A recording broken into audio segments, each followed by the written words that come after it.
انتوا عارفين ان احنا في اتحاد حم بتاعنا الكبير انه ان احنا كيف ندرب صحفيين.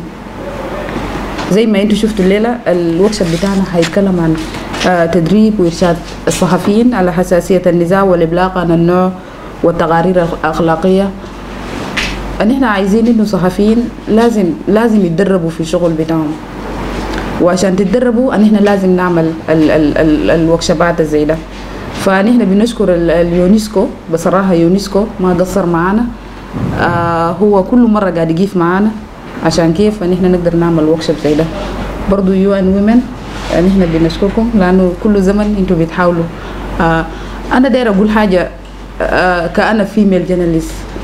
انتوا عارفين فيميل جورناليست حسي في القاعه عدد بسيط. نحن دايرين كاتحاد بتاع صحفيين انه لازم يكون في فيميل جورناليست. يعني لما يكون مثلا يقول ان احنا نكون دايرين 2 لازم يكون في فيميل جورناليست يجي يحضر الوركشوب بتاعنا. ليه؟ لانه احنا دايرين نطور في الفيميل جورناليست. كاتحاد بيطالب انه احنا لازم نحاول نجيب الفيميل جورناليست عشان يحضروا الوركشوبات. As journalists, collectively you hold a pen and that sets the country agenda. Literal meaning you hold a pen, you type, you really convey the message to everybody.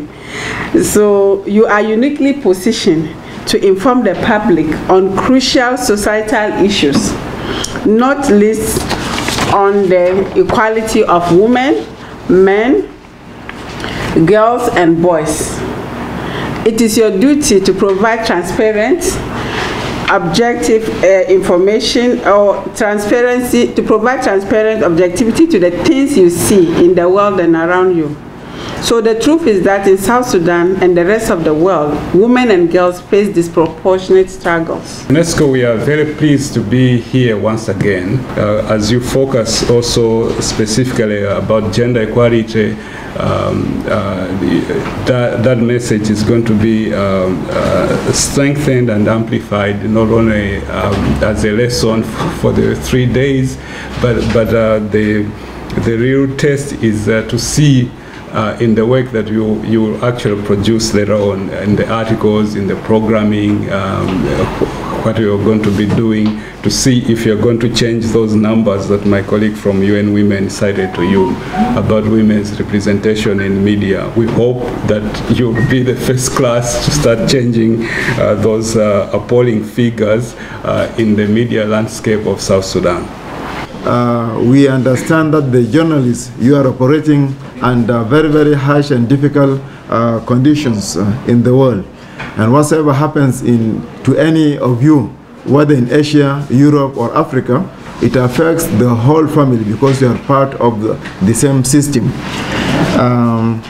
As we say that, in my mind, we remember the most recent brutal incident where Shireen Abu Aqla was deliberately actually targeted and shot dead.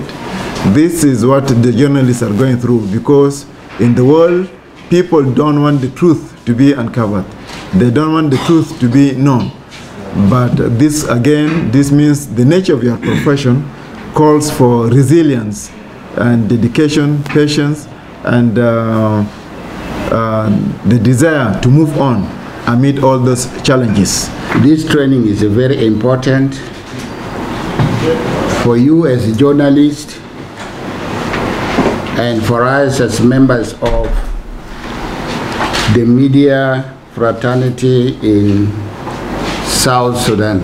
And this is what some people are now trying to misreport it, telling that there are too many workshops being conducted. It's not yet too many. Learning is a continuous process. We are young in this sector as media. It was just the other day when even our media laws were enacted, passed by the parliament. 2013 was just the day before yesterday. Others had been in this fraternity for decades, but they are still training their journalists. Why is it that the work you are doing is the most sensitive and most important work? We've discussed things around media, about our rights. We've discussed things around obligations of parties, role of journalists, media as an institution, as a further state. We've had several discussions on this thing with most of you. What is happening now, the role of the media is focal in two aspects. We want to know what is in this document, the constitutional. We want to know exactly what is that document. Whether the members of the audience or different presenters can do any presentation in any way that they want.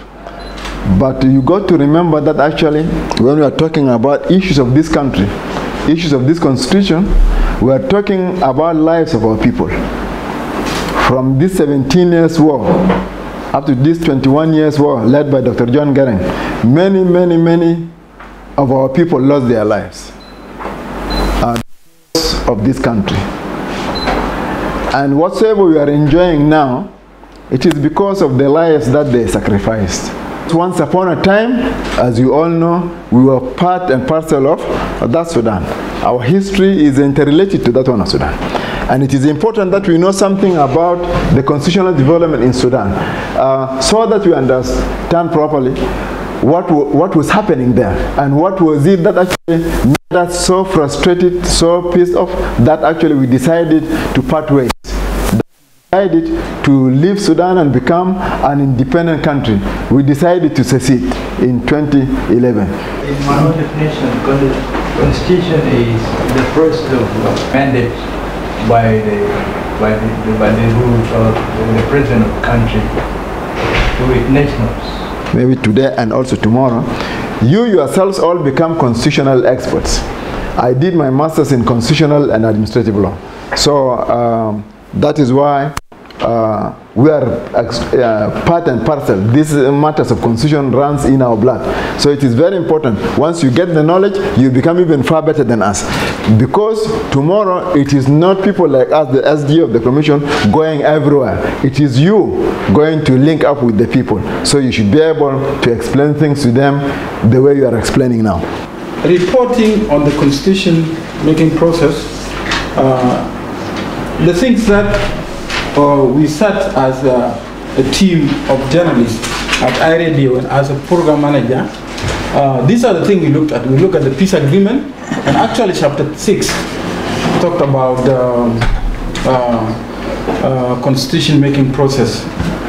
And constitution making process bill, this one. So we went through it also because this is what guide us to make sure that we educate the public. And the other things that we looked at also is a 3-stage of constitution making process, as in this bill is in this bill also, and the stakeholders. We also produce public service announcements. We also produce drama. We also had some news stories on that particular things. We did some programs on awareness in constitution making process. And then the people whom we interview, these are all stakeholders. Everybody in South Sudan is a stakeholder. NCP guy, I'm the Secretary General. So they were trying to pressure the government to make sure that media personnel or journalists or stakeholders are included. So that's what happened.